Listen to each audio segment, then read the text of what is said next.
زلزال مدنی ہے اور 8 آیات ہیں، نزول میں 93 ہے اور موجودہ ترتیب کے اندر 99 ہے۔ اذا زلزلت الارض زلزالها، جبکہ زلزلے آئیں گے زمین پر زلزلے آ کر، واخرجت الارض اثقالها، نکال دیں گی زمینیں اپنے وزن بوجھ کو، جتنی کانے ہیں خزانے سب باہر۔ وقال الانسان ما لها، کہے گا انسان کیا ہوا اس کو؟ یومئذ تحدث اخبارها، اس دن بتائے گی خبریں، بان ربک اوحی لها، رب نے اس کو یہی وحی کی۔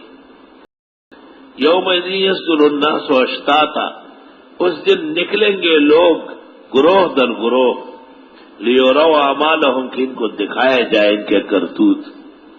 ومن یعمل مثقال ذرۃ خیرا یرہ، بس جو کوئی عمل کرے ذرہ برابر بہتری کا دیکھے گا، ومن یعمل مثقال ذرۃ شرا یرہ، اور جو عمل کرے ذرہ برابر شر کا اس کو دیکھے گا۔ بڑی عجیب بات یہ ہے کہ شر کو اخیر میں ذکر کیا، زمانہ جیسے جیسے قیامت کے قریب ہو رہا ہے شر بڑھ رہا ہے، خیر کم ہو رہی ہے۔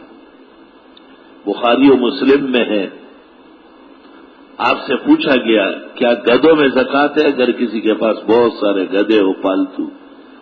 آپ نے کہا باقاعدہ حکم تو نہیں آیا، لیکن قرآن کی ایک آیت ہے اور اس کا تقاضا ہے کہ وہ دینا چاہیے، اوے فمن یعمل مثقال ذرۃ خیرا یرہ۔ اس سے پتہ چلتا ہے کہ بعض اوقات پیغمبر بھی قیاس فرماتے ہیں۔ اللہ اکبر وللہ الحمد۔